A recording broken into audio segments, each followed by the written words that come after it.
Just three ordinary people from the hills of eastern Kentucky. We don't have all the answers, but we do have all the questions. This is the Just Add Bourbon podcast with Jimmy Don, JD, and Don.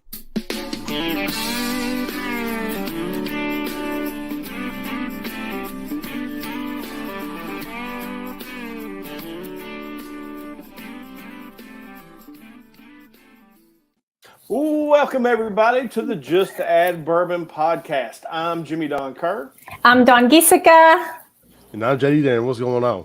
And it is another beautiful Sunday evening here in the hills of eastern Kentucky. It's been a beautiful weekend after some crappy weather. I went out campaigning yesterday, guys. Made a bad choice in the color shirt I had on and sweated like no other. Like, it was so hot. And nothing makes you hungrier than campaigning. I'm just going to go ahead and tell you. Like, you're out walking and, you're talking to people, and then I come home, I'm starving. Gosh, yeah, it was hot down here, too. I'm in Tennessee this weekend, and it was fire, like 85. And I checked you guys. You guys were like 88. And that's rare that you guys are hotter than we are. So I bet you all were burning up. Yeah, but I ain't mad about it at all. I'm not mad. Bring it on. Let's do it. That's right. I'm always, when the spring gets here, I'm always just ready to go. Let's go. I'm so tired of cold weather. And I wish it would just make up its mind this time and stay warm. Well, I heard it's going to get cold again this week. Like, I heard it's going to get down a little bit. Of course, yeah. The only thing that I complain about is the tree pollen. That about takes me out. The tree pollen does. So I'm hopped up and all amped up on Allegra D. Hey, Caitlin. Hey, Amanda. No, it has. It's been beautiful. It's Kentucky weather, though, right? I said we get all 4 seasons in 4 days. It's, it's how it generally goes. So, before we really get into the show, I want to brag on my daughter, Ashton, just a little bit. They left me at home. They normally, they go to Worlds pretty much every year. They'll make Worlds, and this is for her dance team, Dance Etc. out of Prestonsburg, her elite dance squad. They generally make Worlds every year, and I normally go. And they said no, it's a girls' trip, and so I've been batching it, and I thought that would be more fun than it is. But I'm campaigning. I miss my girls. My dog is missing them. She's sad. Yeah. And but anyway, to brag on my daughter. For the first time ever in Dance Etc. history, they made the finals of Worlds, which is a huge deal. Yay! And highest score they've ever gotten. I think it was for their jazz routine. And so she was pumped up, excited. And then she was like, she was really sweet to me. She was like, I wish you were here. I hate that you missed this. And but yeah, no, they were really pumped. So I'm incredibly proud of Ashton and her dance team for their accomplishment there in Florida this week, and they're having a ball there with the mouse. So right, way to represent, girls. Congratulations! I saw the pictures of Amy and the girls. They're beautiful. Beautiful family. So congratulations, well, they got a pretty dad. Girls. What can I say? Their daddy's good looking. The other girls are very pretty. Yes, they are. They are. But congratulations to absolutely, to the girls. Ashton, that's awesome. Keep it rocking, girl. Congratulations to Dance Etc. for sure. Yeah, no, really proud. And it's really neat because it's a it's a melting pot of all our counties, right? So the girls on the team are from Floyd, Johnson, Lawrence, Morgan. McGoffin, Martin, and all these kids from all these counties. Yeah, I know everywhere we go, Ashton knows people from other schools. How you know her? Yeah, do dance. So that's really cool. So it's really cool. So JD, how's things been going for you? We haven't been here. Easter was last weekend. All our families were in, so we skipped the show last weekend, but. Yeah, everything's going good with me, man. I'm getting used to this married life, married she changed my funeral curtains out. Oh my gosh! Yeah, look at them curtains, Don. I know, right? I can't believe Don didn't comment already. Look at this big bowling now. I love it. Great job, Meredith. Yeah. So, although we're going to miss the what did we call them? Funeral drapes. Funeral curtains, whatever. Those look good, though. Yeah, so she's putting her touches on the place. We're hanging in there. I actually went to church last weekend with her and her family over to Sydney, so that's cool. Good. Do that Easter, I'll probably be part of the CEO club now, I guess. Christmas and Easter only, but whatever. That's okay. Yeah, man, just hanging out the last couple weeks. Thought I was going to be switching jobs. It looks like I'm going to be staying where I'm at. Did some training in Lexington for some products, Mueller products. So Yeah, man, everything's going good. Everything's cool. Same old. And Miss Dawn. Look at Amanda's comment. That's hilarious. There really is a lid for every skillet, I guess. Absolutely. That's so funny. I love it. But as far as me, it's been a while since we've talked. But you guys saw my picture with Senator Rand Paul. Come on. Yeah, right on. I'm always, stirring up politics, I guess. But so got to do that. I was happy to get the invitation by the Paul team to go over, and the Kiwanis team at Martin County was real hospitable and allowed me to go in. And then I got some one-on-one time with Senator Paul. So that was interesting. And then we went after that. I was exhausted between the debates and all the politicking up in Kentucky. I was exhausted. And I told you guys that Todd and I were going to go to Charleston. We love to visit Charleston, South Carolina. So we went down there, and it's beautiful. We had a phenomenal time, but we did have one little hiccup. And for you guys who follow me on Facebook, we always stay at a really nice place. It's called the Elliott House. You guys can Google it. It's right off of Queen Street, across from the Mill House. So it's really good. It's right beside of Husk. And Husk is a restaurant that takes like 3 to 5 months to get a reservation at. So this is an exclusive little area within the city of Charleston. So we know to stay in the higher ends to stay away from trouble. But get this. So we go to dinner, and we have a nice dinner. And then you know how you have ice cream shops in Charleston that are kind of famous. You have one that's called, I think, Jenny's Splendid Ice Cream. Mm-hmm. Well, then you have another one that I prefer, and I think it's called Freddo's. I always call it the gelato place. It's really good. And it's right on King Street. So after dinner, I didn't want a dessert at dinner. I wanted dark chocolate gelato stuff from Freddo's. So anyway, the weather was perfect. We walked from the restaurant, and we're headed down King Street. Now, King Street is where Louis Vuitton is and some of the higher end shops. You have bellhops and you have security everywhere, and cameras are everywhere, and it's pretty well patrolled. We go every year, sometimes 2 times a year, to Charleston.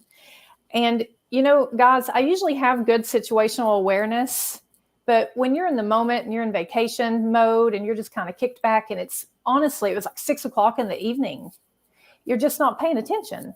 So we're walking, and then the next thing you know, you hear pat, pat, just 2 big thumps. And I look to my left because I'm with Todd and we're holding hands. And he let go of my hand real fast, and his hand came up to his neck. So when I look, I'm kind of blocked by his arm, and he's bent forward a little bit, and then he pops right back up. I turn around, and I've got two black teenagers right there, and they're like hauling. I mean, they are hauling 15, 20 feet. They're gone, like completely gone, laughing the whole way because they're teens.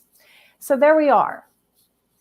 So I'm like, oh my God, we're on King Street, and you just got beat up by a meatball sandwich, right? So at first we're like, and I mean, this is like a $12 sandwich. And the kids were not like, they didn't look like what Obama and everybody says, like thugs. Like, they didn't look like that. They were dressed nice. Like, these were not poor kids. You know what I'm saying?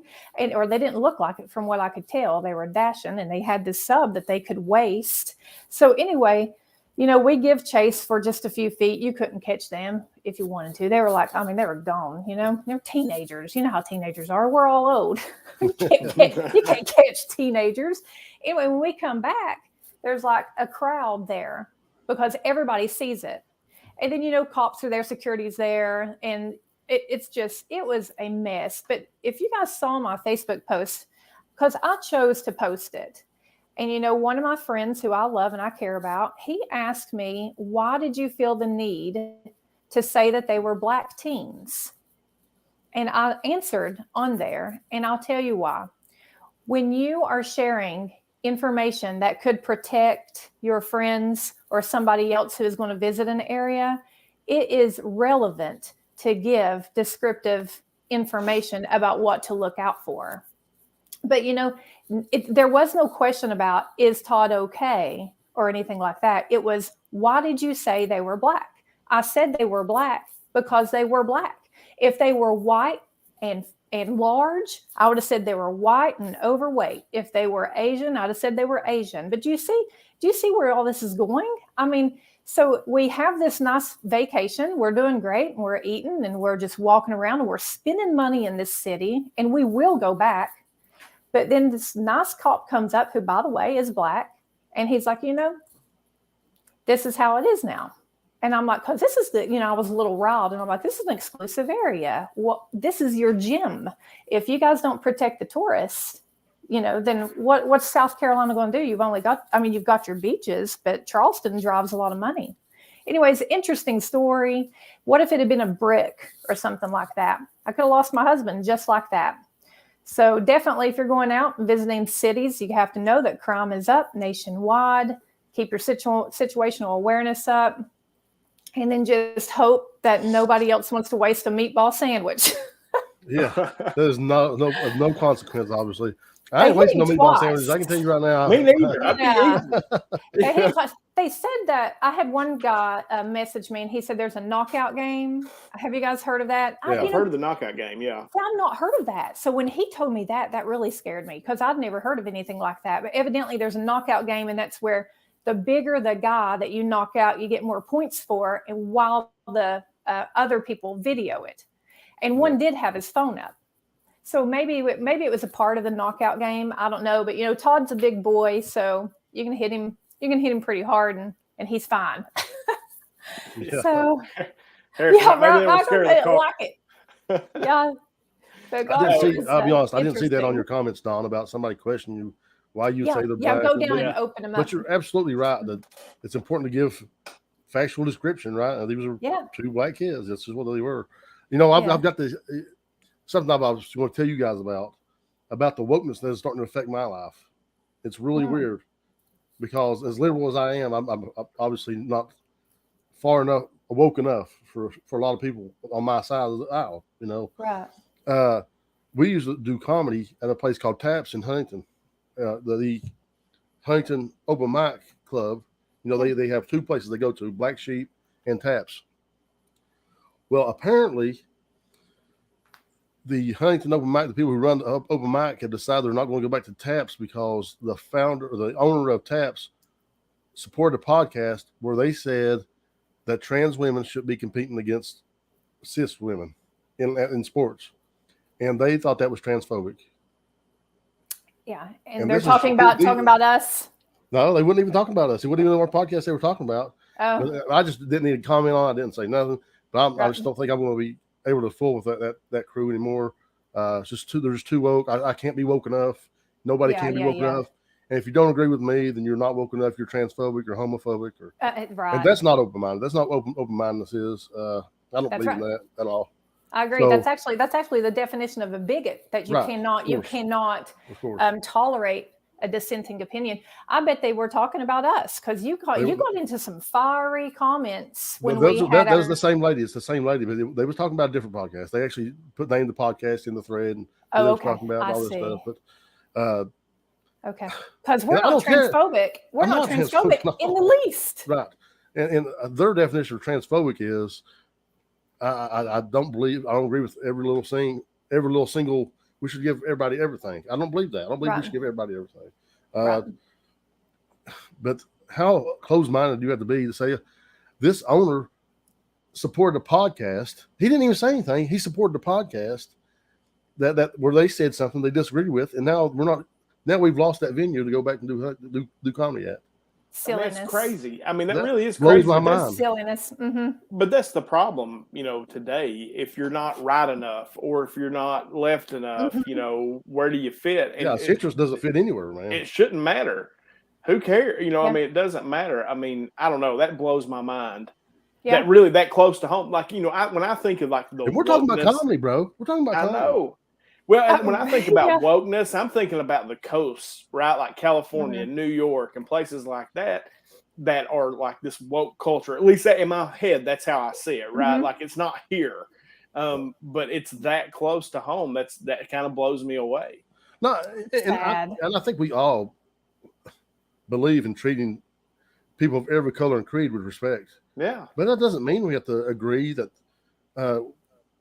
about every single point of that. You know what I'm saying? Like, right. And that I don't know, man. It just blows my mind that people who claim to be so open-minded are being so blindly closed-minded. Well, lots of Really people weird. hang out. Lots of people hang out in their echo chambers because they're uncomfortable to have their intelligence and their life experiences challenged. So it's much easier to hang out with people who are always going to pat you on the back, agree with you, and tell you that everything is right. Right?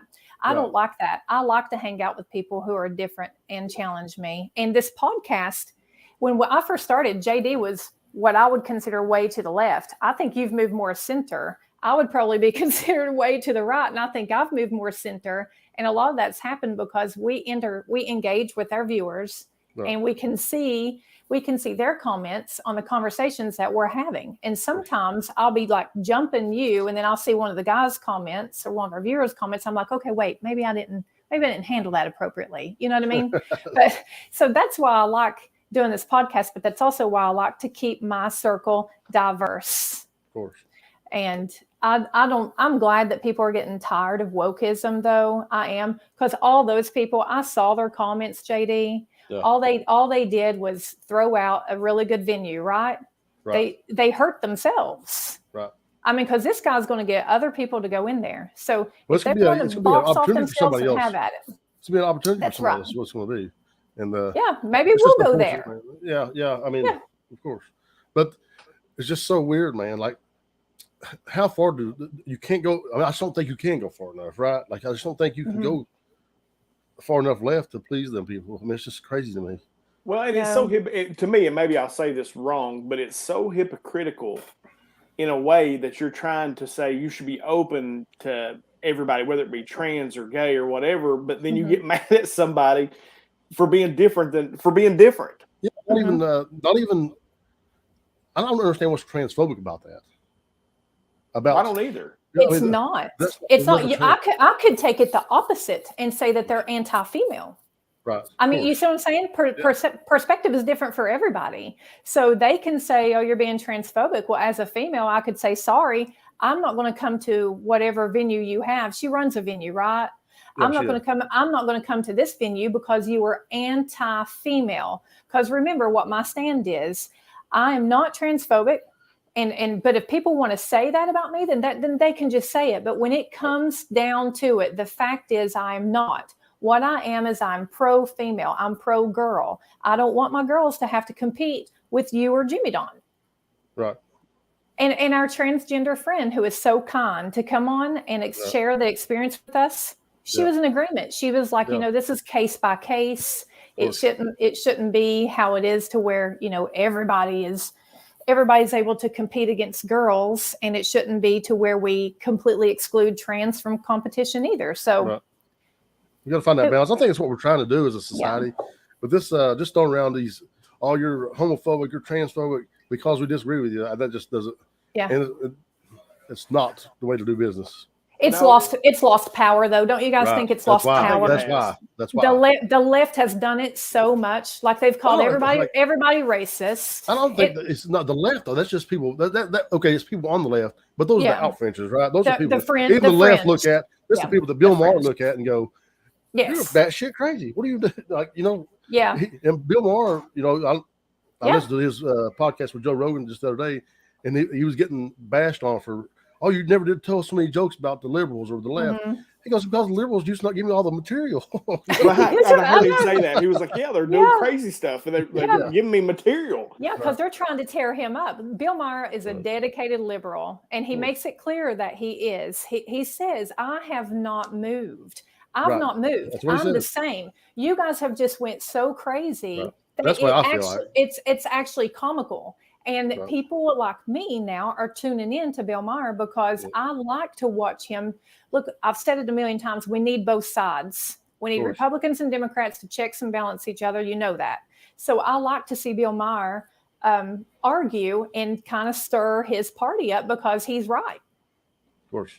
No, he is. And that was an interesting podcast, too, with Rogan. I thought it was really good and really well done. Because I like Maher, too. I've been watching Maher for years. For the same exact reason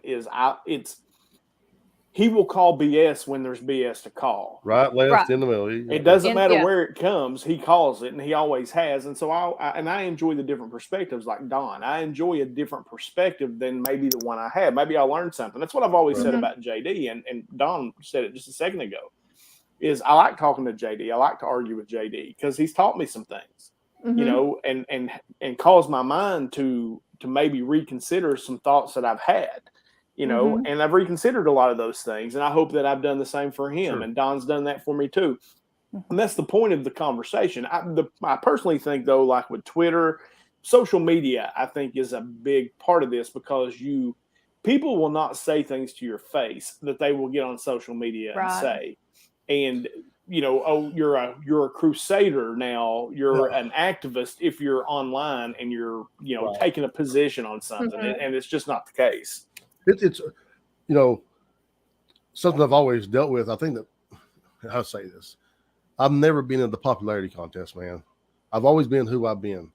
Right. It's not these people get on social media and they're looking for those likes and those hearts and those the followers and all. And I just ain't built that way, man. I'm going to be who I'm going to be. I'm going to stand up for what I believe in. And I feel like social media has highlighted that. You know, oh look how what a good social warrior I am. I'm going to.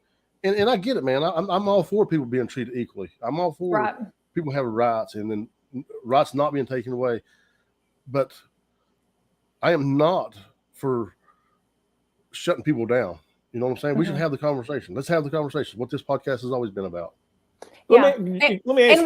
And what the country is about. You know, we want people to have their First Amendment, right? We want you to have freedom of speech. We want you to be able to say what you want to say. I mean, honestly, I'm staying by the Constitution on that. I want it to be wide open. But this started years ago with not allowing like the likes of Ben Shapiro and people like that to go on college campuses. Sure. That to me shows that you are scared to death of another dissenting opinion. Right. And why would you be scared? The whole point of education is to be kind of like just to have your brain expanded, right? How can you expand your thinking if you're only hearing one verse over and over and over and over? Well, that's what you've got here. That's what we've always had here for years. And it's weird for me. You know, there's a house of a prominent businessman here who was selling his house. I guess somebody from California was going to buy the house. And my buddy looked over. He goes, "Oh, that's what we need. We need a liberal from California coming in here." And I was like, "Bro, look around you. Things aren't great where they are now. Yeah. It's not good to have an echo chamber, far left, far right, whatever the hell it is. It's good. Diversity is a strength that America should embrace in every rural county, every rural town, every big city ought to embrace diversity." And where was he looking for the house at? I missed that. I'm sorry. My kids. It was here in the county. He was here in the county, but he was from California. They were from Washington because I actually talked to him, Washington State. Okay. Yeah. Washington. Yeah, because I had a similar conversation like that yesterday with one of the moms. Brooklyn's going to go on her first field trip, y'all. So everybody listen and pray for me. This is the first time that this is the first time that I'll be away from my baby for more than 4 nights. Right. So that's going to freak me out. But anyway, I was talking to one of the moms yesterday, and they had only been here in Tennessee for 2 years, only been in the United States for, I think, 8 years. They're a wonderful family. They're somebody that you want. And I just dove in because when I meet moms, I don't do mom clubs. Y'all know that. So when I do meet moms, I want them to know right up front who I am. That way you can decide if you want me to come back or not. and we don't have to walk around on eggshells. We just decide tonight if we're going to be compatible or not. And she was amazing. But we talked about that, JD, because Tennessee it's like the floodgates are open. Oh, yeah. And she's like, it's becoming more diverse. And this is people of color that I'm talking to. She was a person of color. And I said, the diversity, the different colors, the different foods, the different cultures, that's not what scares the people that I know that live in Tennessee and the people that I know that live in Kentucky. It's the different ideology. And so then we had to dig down. Me and her got so deep into this conversation that we dug down, and you can kind of find stats. And luckily, most of the people who are moving from Washington, Oregon, Connecticut, Massachusetts, Maryland, Pennsylvania, New York, New Jersey, California, it was around like 48% of those people are moving. They cite moving as politics, like they're done. Right. I can speak to that directly because I actually right now in process, I have 2 people from Utah, 3 from California, 1 from Washington, a couple from Oregon, that are moving to Eastern Kentucky. Mm-hmm. And, you know, we had one individual that was looking here. I've had several in Pike County. I've had several in the surrounding counties. And they will tell you that the reason a lot of it was COVID related.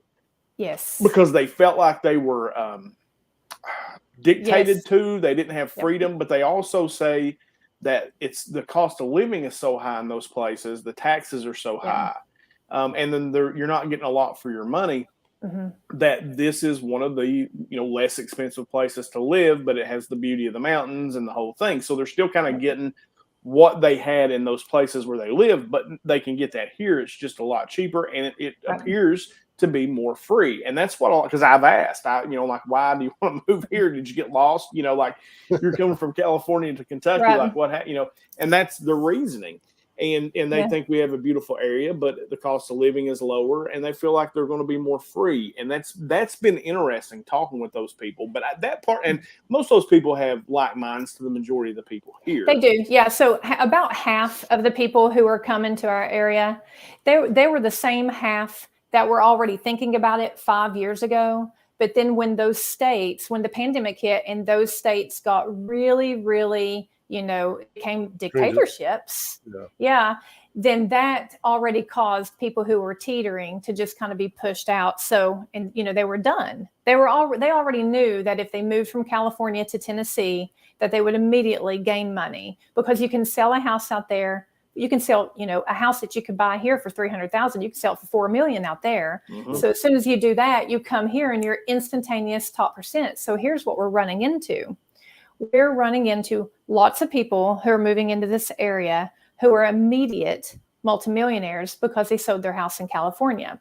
So when they come here, they are instantaneously richer than the majority of the rich people here. Does that make sense? Because to be well off in Tennessee, you don't have to be a multimillionaire, because we don't do a lot of taxes and things like that. You keep a lot of your money. So if you come from California, you've just boxed me out. So our private schools have waiting lists. The country clubs have waiting lists. All the private things that are normal for people to use in California and New York and the likes of those places now have 3 to 5 year waiting lists here. And that's something that nobody knew about. You have to prepare for that. So now I'm hearing conversations like, and what do you all think about this? So let's take a private school. Just use it as an example. If you have 60 students that can go in first grade in a private school, and you have, let's say, 20 slots, do you want to take 20 slots of new residents who just moved in here? Or do you think that people who've lived in Knoxville or lived in Nashville for more than a year, or at least a year, should get preferred? Because those are the conversations that we're having to have now, because that's how busy it is getting in Knoxville. There's a California couple that lives one street over. The parents sold their house in California, and then they came here and they bought 5. So now them and their kids are all here, just like that, you know? So yeah. And so you've got to watch this stuff because we went through a big social change with the pandemic, like huge. I don't know if we'll ever see a bigger social change. And you guys are right. When I bought my house in Paintsville, when Todd and I bought it, we bought it sight unseen. Oh, really? I mean, we didn't even walk into it. Yeah. And I've had 2 offers on it already. And only one in a third offer, but the third offer was from locals. And I told Todd, I'm like, you know, if we ever sell, we'll probably need to look at the locals first, because they're getting boxed out. Does that make sense? You can't compete with people who are coming in with $5 million. Right. And we're seeing it in the prices around here. As far as the housing itself, we're seeing an increase in housing prices, because we do not have we have an inventory issue right now. There's there's an inventory issue all over the country.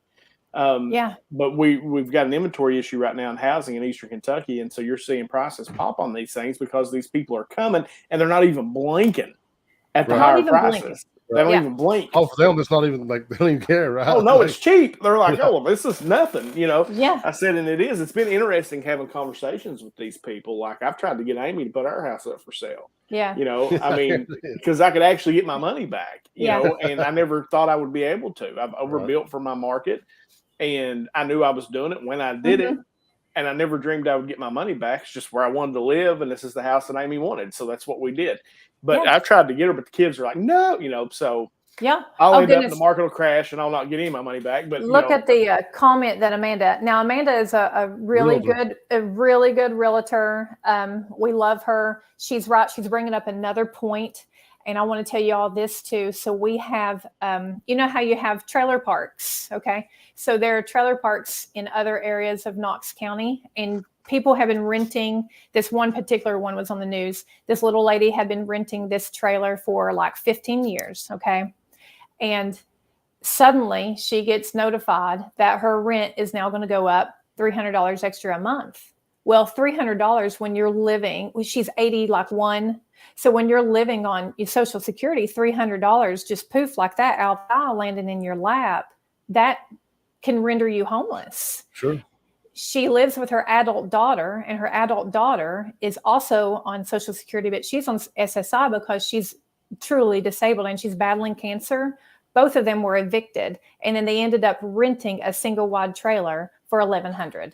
Like, that's terrible. But what do you do though? Like, cause what do you do? No, see, because you can't make the renter, the owners, not make money. They want to make money, right? I mean, and look, I'm a capitalist, I'm a capitalist. I'm all for capital. Right. I'm all for capitalism. Don't get me wrong. I'm all for it versus socialism. Right. But I would like to think that if I owned apartments, of course I'm going to have to raise my rate, and I think you guys would do the same. Of course we're going to have to raise our rate when our cost rise, but I would like to think that as a human being that I would also go, okay, get some time, or let me try to find another place to where it's more affordable. I don't know, but they just kind of kicking people out just kind of hurts, I hate to think about that. Like, I've been talking to some local builders, and I'm like, look, right now is the time. You can build right now because we don't have inventory, and you can, and you can make a nice profit. Right. You know, it costs more to build, but there's opportunity. Meet that demand, right?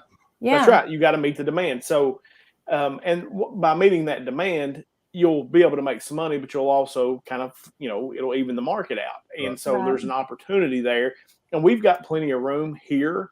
We could grow as far as our populations. There's room for our population to grow. That's actually what we need here in Martin County.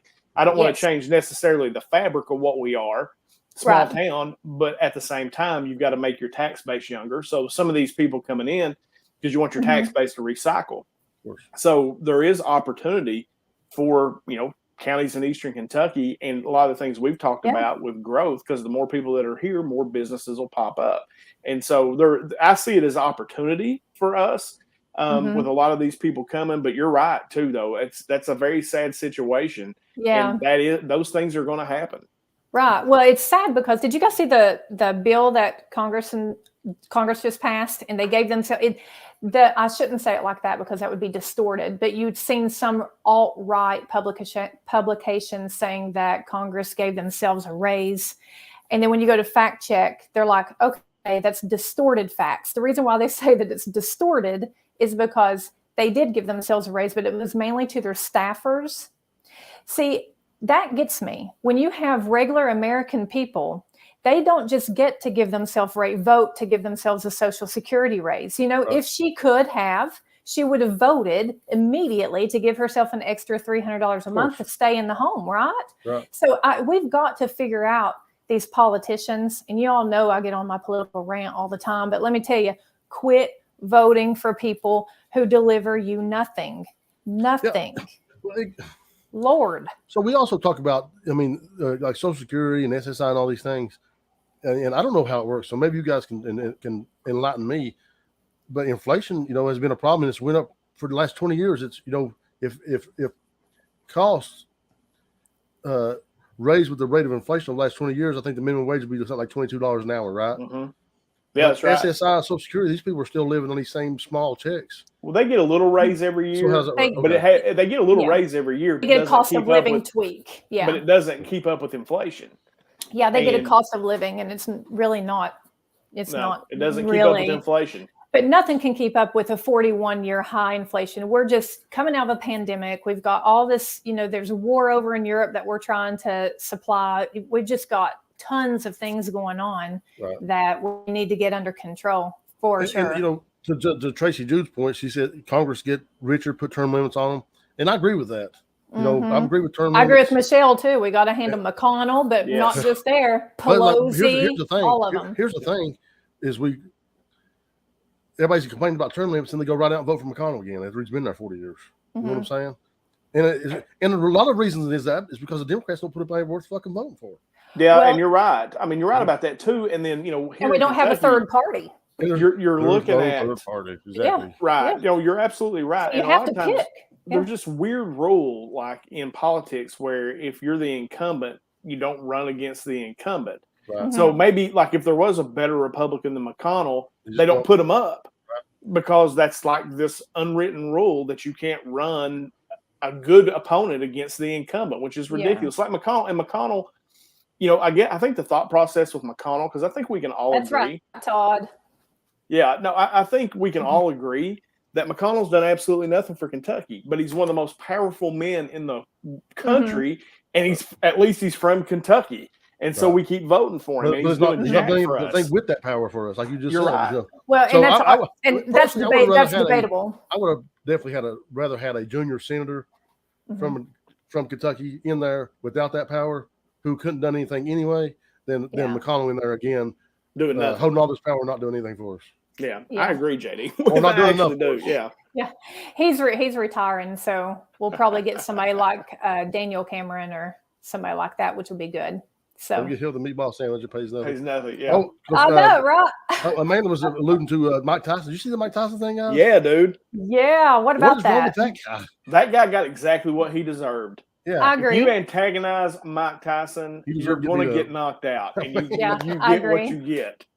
And wasn't he the one that said, I think a lot of people get by with too much on social media when normally you'd get punched in the face. So, you know, I'm old school like that. I would much rather just people fight it out physically and then get over it, become friends and move on versus how we do now. Tried to get the guy to stop. Like he asked him to stop. He was like, will you please stop? And finally just had enough and popped the guy. Loved it. I mean, there's a video of the guy and he's just like in Mike's ear, just jabber, jabber. Yeah, about 5 minutes later, he wasn't talking no more. Nope.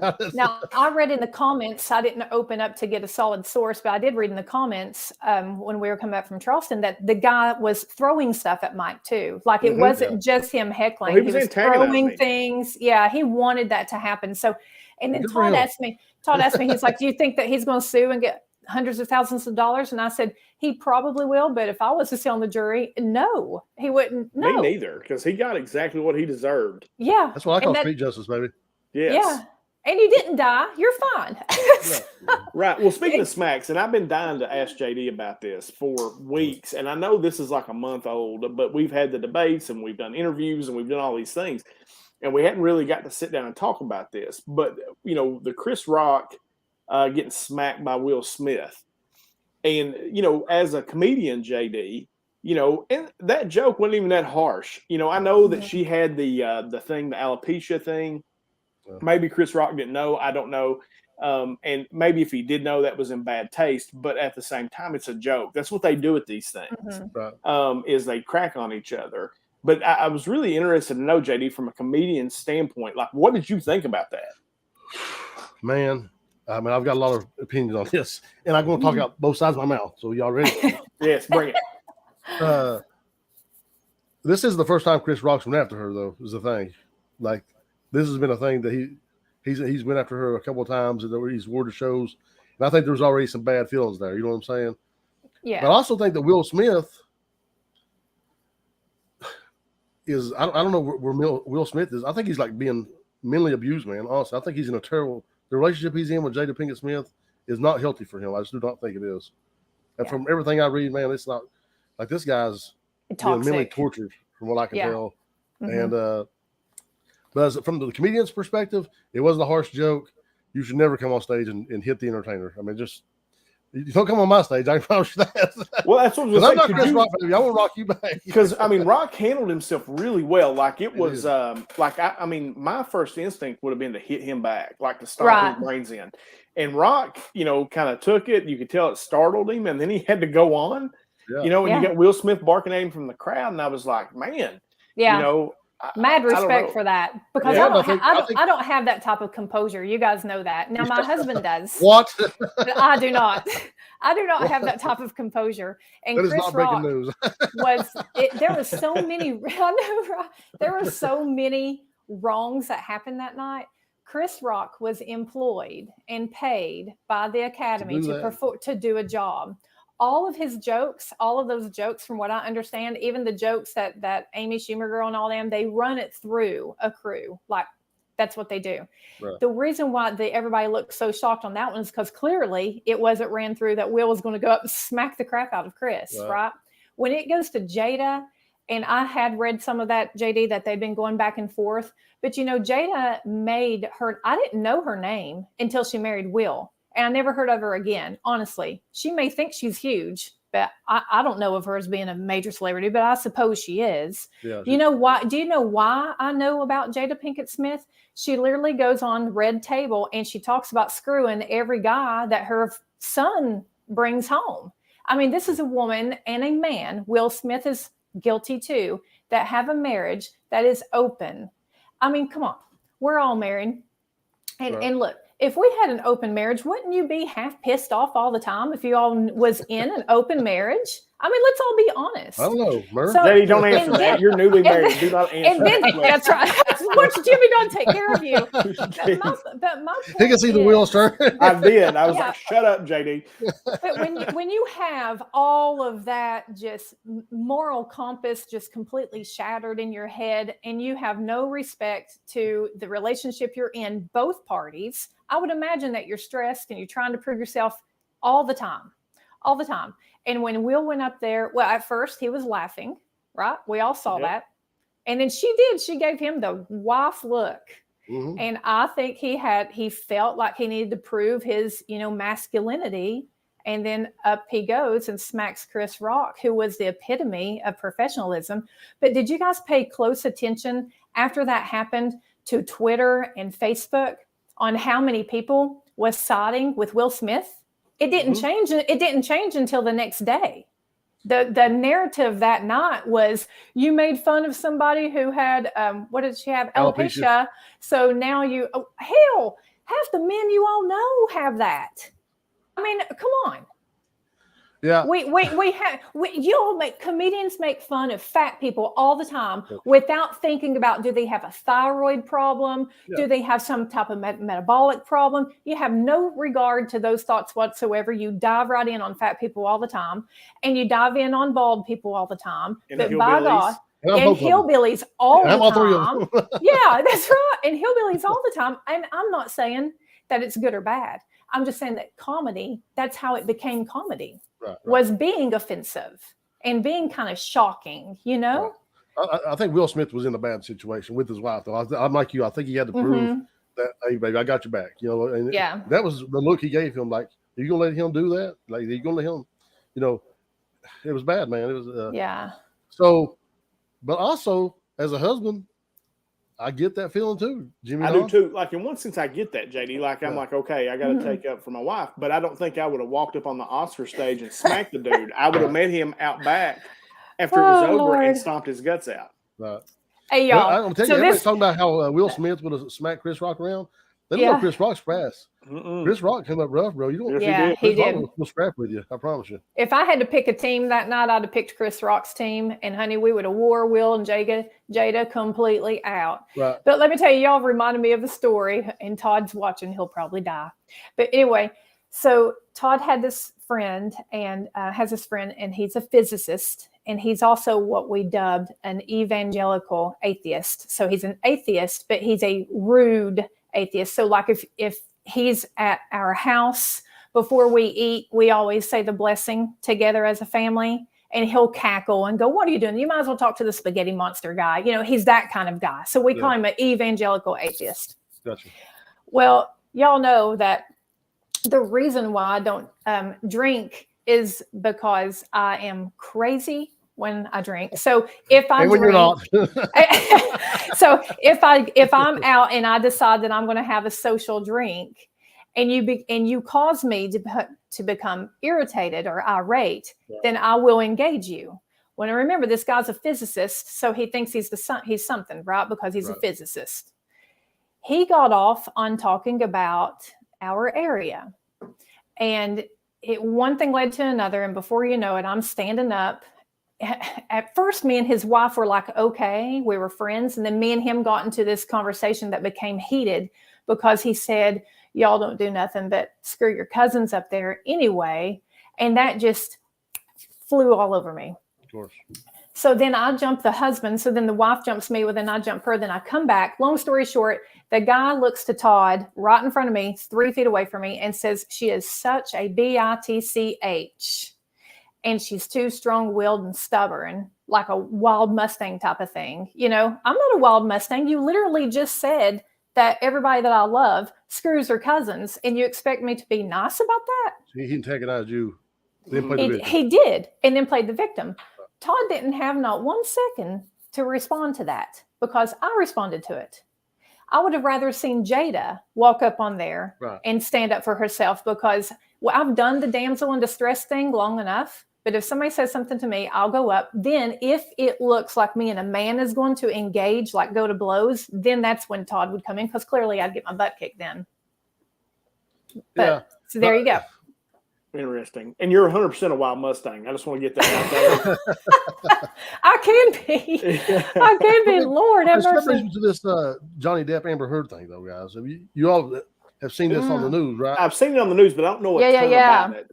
So a few years ago, I guess it's like 2018, Amber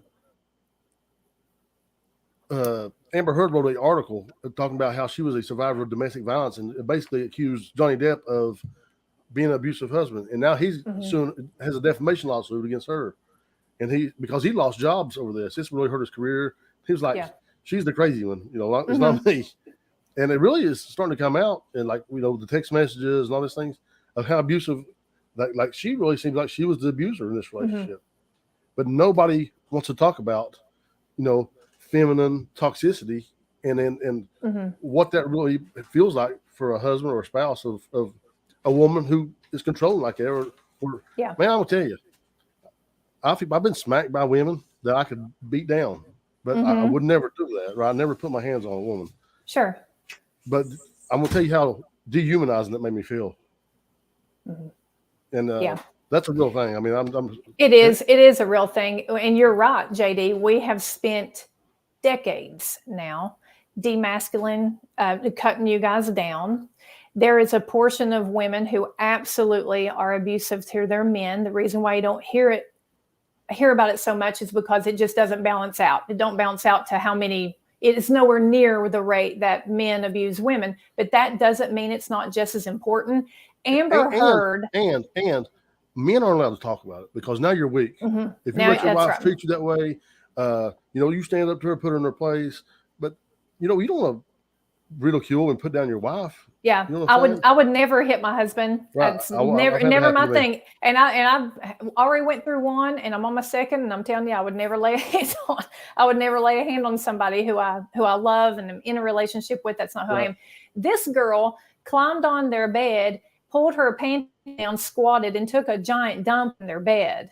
So clearly, she is not playing with a full deck of cards here.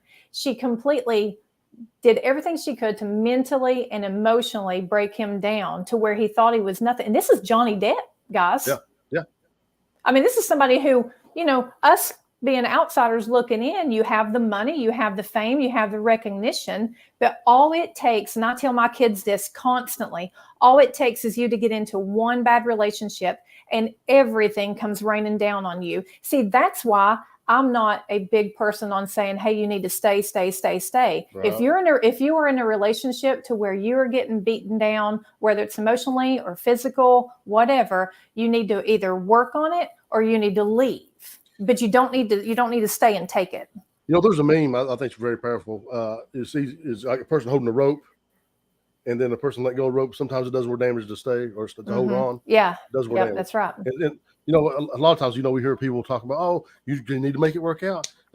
Hey, you can be married too long to somebody and really have hard feelings toward them. Yeah. And see, I have a great relationship with my ex-husband. He was over here today. Him and Todd worked together and me packing Brooklyn up. So see, we made sure we didn't ruin that relationship because that's the father of my daughter. So he's an important player in my life, right? So you can't just have a relationship to where you just detest him. But there are so many people who get into relationships and then their whole goal is to completely wreck the other one at all cost. And that was what this girl was prepared to do at all costs. And I hope he wins. I think he will win. He's suing her for $50 million, right? Yeah, something like that. Yeah. I know the public seems to be on his side. Don't you agree? Yeah, it seems like the court of public opinion is definitely clearly in Johnny Depp's corner. What do you think about that, Jimmy Don? Like, I'm sure you've seen. Maybe I'm sure you have. You been hit by a woman, Jimmy Don? No. I know. But I bet you have friends who are in relationships like that. You're like, man, how does he handle that? Yeah, I've seen it. I mean, I've seen that, and then those relationships ended ultimately because they were like, enough's enough, right? I'm not dealing with that. I've never had a relationship like that, but I didn't really date, like seriously date women. I just dated, up until I met Amy. And then once I met Amy, then it was done. I didn't have any intention of getting married. I had no intention of having children. Like I was just going to live the single life. I mean, I was 29, I think, when Amy and I got married, and I had no intention of ever getting married. But then I met Amy, and that all changed. Yeah. And we have a great relationship. I mean, Amy and I do. It's cheesy to say it, but she's literally my best friend. Like I love her better than anything. And she saved my life in some senses because I'd probably be laying in the ditch somewhere. I worked hard and I played just as hard. That's right. And she saved me in some senses. And so, but she never tried to change me. But I've never had that. I've seen it, but I've never actually had that in my life. So it's weird, man. Like, so this is my second marriage, right? And the differences are so stark between the two people that I've chosen to be married to. And I'm not trying to bash my ex at all. I'm not going to do that. But I find myself already doing things for Myrrh that my other wife would try to badger me into doing. Yeah. And like and I know we're only 2 weeks into this thing, so that's a big difference too. But who you have in your life and who you decide to be your partner really is a very, very big decision. And if any young people out there listen, don't take that lightly. Yeah, don't take it lightly. Know who you're getting into a relationship with, but my because if it ends, used to tell my sister that be careful who you fall in love with. Yeah, be careful. Don't just date anybody. You never know who you're going to fall in love with. Sorry, I tell mine that all the time. No, that's fine. I tell mine that all the time. I especially tell my boys that. But when it comes to me and Todd, I value him, love him. He's been a game changer, made me completely better. And that's what I tell my kids too. Always date somebody who will make you better. Because with me, like I always worked like you did, Jim Don. Worked. That's all I did. I stayed in the hospital constantly. And ultimately that cost you relationships, right? Mm-hmm. Sure. Because I had a nanny taking care of the girls. I was like working, climbing that little ladder, in the hospital, thinking that maybe one day I would want to be a CEO and was on track to. And then Todd comes and everything changes. But you know why I tell my daughter or my boys to be extra careful? And remember, I raised 2 boys and 2 girls. So I've got both sides covered here. I tell my boys to be careful of girls because they can get into a relationship with a girl and I can lose my kids. I can lose my boys, period. Because girls tend to decide where you're going to go for Christmas, where you're going to go for Thanksgiving, where you're going to live, and, all these things. And I want to make sure that they know that if you enter into a relationship with a girl, make sure that she knows that you're still important to us. Like we still want to see you. Because I know plenty of girls, I am a girl. So when we sit around and we talk, I've got plenty of girls who detest their mother-in-law. And because they detest their mother-in-law, they keep the son away. So things like that blow me away, just like with parents who divorce, because one parent detests the other parent. They don't care if it destroys the kid. They're going to do what they have to do just to try to get to that parent. So people are messed up, and Johnny Depp better be glad that he got away. But do you guys get the sense that he still cares about her? Yeah, I mean, I feel like I think they did a lot of drugs together and stuff like that. So I think they have. I mean, just to be honest, I think they. Yeah. You know how it is when you do things with people like that. Well, it's like if you go out, me and you go build a building together. that's like a bonding moment, right? And I think that, you know, a lot of that stuff that he went through with her was almost bonded to her in a way. You know, we did we had all these wonderful experiences. They're movie stars. You know what I'm saying? Like, I'm sure they were out doing some wonderful, fun things together. They'll always. I'm sure he'll always. Yeah, I think it's a case of two crazies got together, and now it's being played out. And there's so much more news I'd rather hear about than Amber Heard taking a dump in their bed and mentally abusing Johnny Depp. I mean, in all honesty, how sad is this really? You know, I mean, nobody died. You didn't get beat up. You're worth millions. Shut the F up and let's move on. But nope, yeah, but he lost millions of dollars too because of it. Yeah, well, woe is him. He shouldn't have dated. He shouldn't have dated. I mean, seriously, don't date crazy. Would you? Oh, now do not. That's bad advice, Dawn. The crazy ones are the fun ones. Don't date crazy. I used to ask if I have a good girlfriend. I'd be like, hey, hook me up with so and so. She's crazy. I'm like, I know. Yes. I'm looking to have some fun. Oh my gosh. Yeah, he did. Well, let's move on to, because there is a couple other things I do want to talk about before and we're already at 56 minutes. This has flown by. So there's a couple other topics that I want to kind of get your all's thoughts on. Okay. And the first one, you know, I was talking about my wife. My kids are at Disney right now, and Disney has been all the news. You know, Florida has essentially voted to take away their special status in Florida. Essentially, they govern themselves, and they've voted to take that away. But it's my understanding, JD, that because they did that, they now have to assume Disney's debt. And it's like $1 billion, and they would have to raise like the taxes on the people in Florida just because they did this, which was really kind of an interesting turn, I thought, for what they did. So I feel like this is the same exact thing that's going on with my Huntington comedy crew. I think Disney's doing and saying some things they don't like, and so now we're going to raise their taxes in. We're going to make them try to hurt them because we disagree with them. And to me, you know, they're supposed to be libertarians and all this, and then let people live how they want to live, as long as you agree with them. And now they disagree with the Disney World, they're trying to be spiteful and raise their taxes and stuff. Right. That's exactly what's going on. Mm-hmm. I agree with what JD's saying in a way, but I also disagree because of the genesis of what this is all about. Right, and this was but it's just because it's just because you disagree with the genesis of it, though. I do disagree with the genesis of it, but I feel like. Well, you need to look at who shot first, and Disney shot first. Disney got involved by pulling campaign money. They shot first by basically trashing DeSantis in the state of Florida for the "Don't Say Gay" bill, and that bill. Let's be very clear. Yeah, but what I'm saying is, I'm just being fair. Sure. They went after the state that made them a special legislative bill to be their own company or their own little country, basically. So if you've got this special status, I would probably keep my mouth shut. You know what I'm saying? I mean, honestly, and that's another thing when it comes with Democrats. They're always about, we need to hold corporations. We need to make sure that we tax them more. We need to do this. We don't need to let them get out of control. Unless you're Disney, then you can be your entire own government. So no, rip their special status. It raises taxes in Orlando, which is a blue dot. Oh, well. You know, I mean, DeSantis didn't lose any votes there. Do I agree with them going back and forth like this? No, I think it's ridiculous. But DeSantis is not the only culprit here in the least. Disney literally said they're going to bring up, what was it, JD?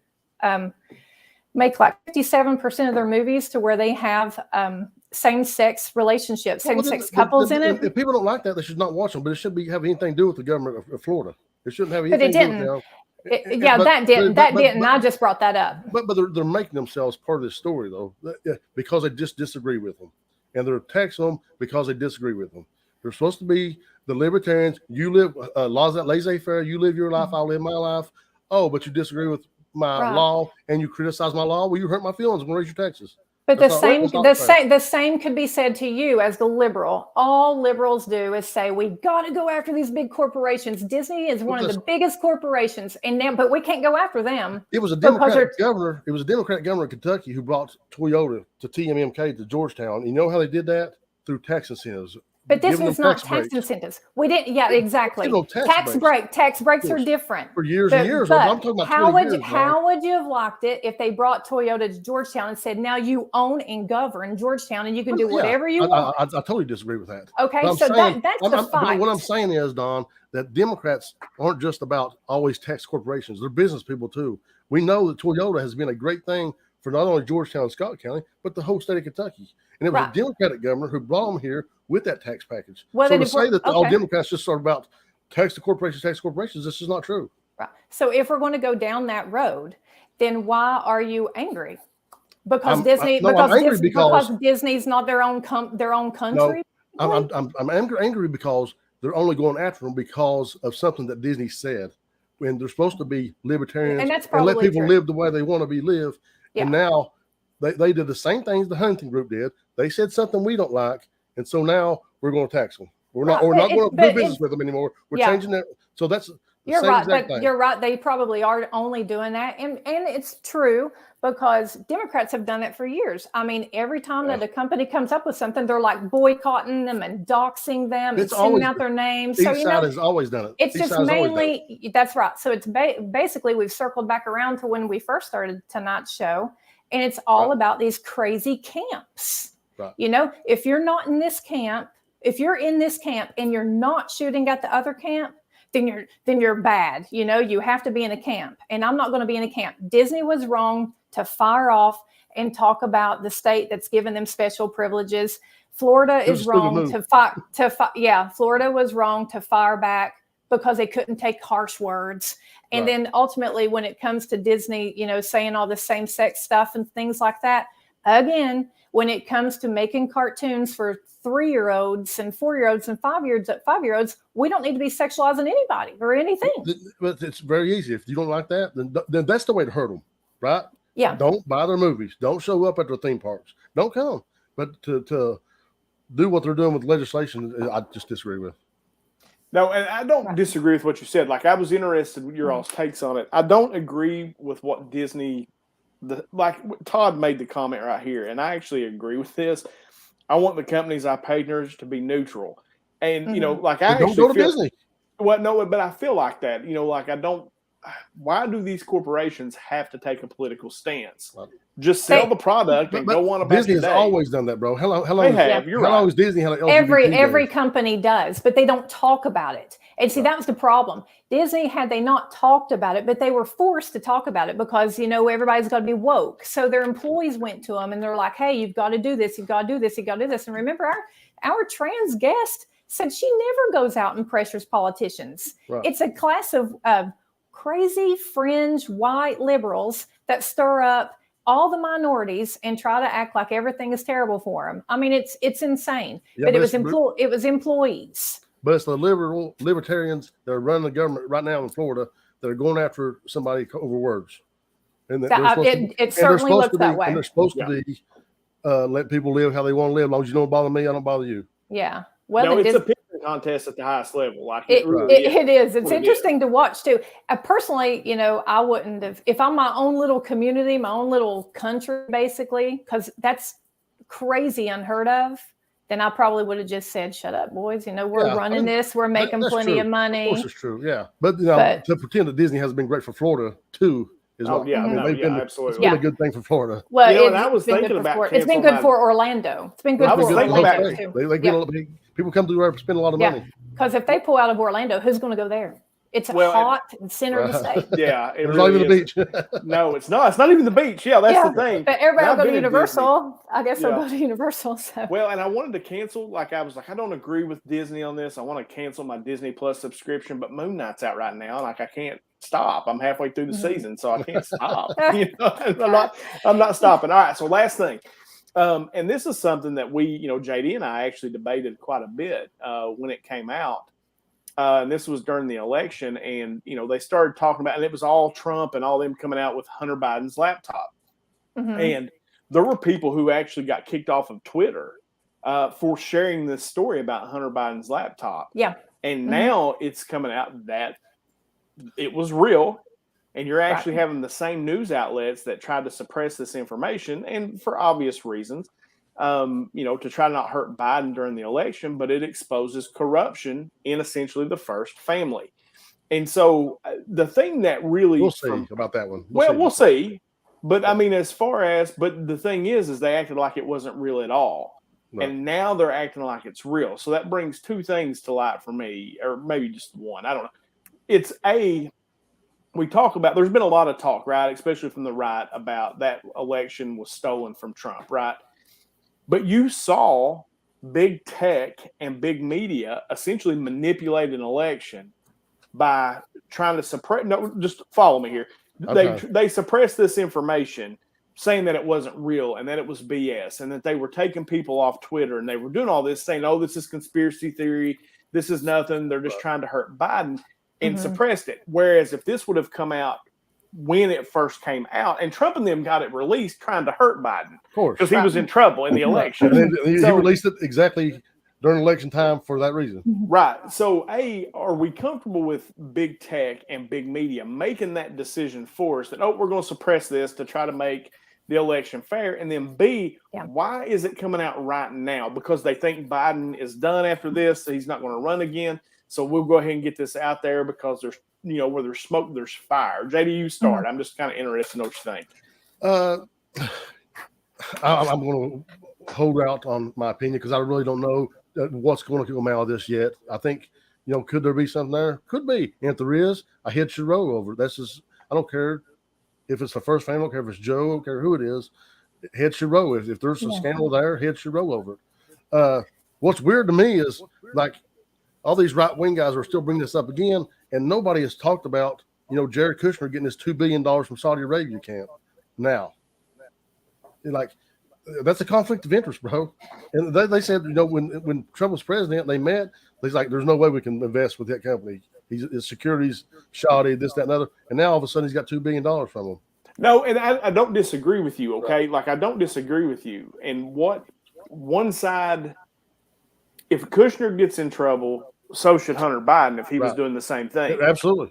And what's good for the goose is good for the gander. It's just that it doesn't appear to be that way. And there is, when they were talking about it, there's, essentially two justice systems. There's the justice system that we have to follow, and there's the one that the politicians have to follow. Right. Yeah. And I don't think I don't care who it is, man. I don't care who it is. If there's a scandal there, if Hunter Biden was getting paid to set up meetings with Joe Biden and things were shady and on the down low, then we all And I think that'll come out. I'm with Jason. I think it'll all come out. We all know you can look at Hunter and know that he's a problematic child for his father. I mean, honestly. I've heard him talk to. He admits, about all this bomb stuff. Yeah. So. Well, but he don't admit this. He don't admit the stuff that we care about, right? But when it comes to, do we think that technology and social media and stuff should be able to censor? I don't. I think that there's some things that they should definitely watch as far as like just over the top crazy stuff. Like if you are putting out stuff and you're saying you're going to murder somebody, then for sure, I think we probably need to check into that and censor that. But when it comes to suppressing stories that have legitimate bases, whether they're Republican or Democrat, if they have legitimate concern, legitimate bases, I resent knowing that our tech companies think that we are so ignorant that we can't read things and conclude for ourselves. And see, that's why I'm all about reading right-leaning publications and left. I can come up with my own conclusion if you just give me unbiased journalism. Yes. And that's why podcasts are so popular now, is because people are finding that they're getting more like little tidbits of truth. Like with us, we admit we don't know everything, right? We don't know anything. If you come in here to know everything, we cannot turn that button for you at all. But we can turn you on to all kinds of things that you can do your own research on and then conclude for yourselves. And that's why, because, journalists used to be normal, everyday people. But now look at them. They're a class of elite people who are in, you've got Vanderbilt, you've got Anderson Cooper. He's from the Vanderbilt name. You've got the, who was it that was the governor of New York? And Cuomo. Yeah. I want to hear from real people. Give me real facts. Don't censor me. And if JD is making a post about something, don't censor him. Let me read it. Let me decide if I think that JD's post is insane or not. So no, they shouldn't censor us in the least. And I think Hunter Biden will, He's going to end up being Hunter Biden, which is a complete crap cluster fest. And we're going to have to decide if we want to spend a bunch of money in investigating it and things like that. Because that's what Democrats and Republicans do, right? They just sit and create committees and spend all of our money on, investigating crap that really, why don't you just let, Jimmy Don take Hunter out back, give him a good ass whipping. We can all stream it and watch it, and then poof, then we decide. You meant to say JD, didn't you? No, I picked you because I thought JD wouldn't, since they're liberals. Well, when you said ass whooping, I was like, okay, well, that's JD. That's not. I might get beat up. I gave you tough boy status. I like it. Thank you. I'm not just be quiet. Be the liberal up either. I'm equal opportunity. And that's true too, Todd. We know equal opportunity. We know Hunter, sat on the utilities board over there, no experience. I mean, politicians let's just set up everybody. They set up everybody to, nepotism runs amok. It's just crazy. Hire Will Smith. Yeah.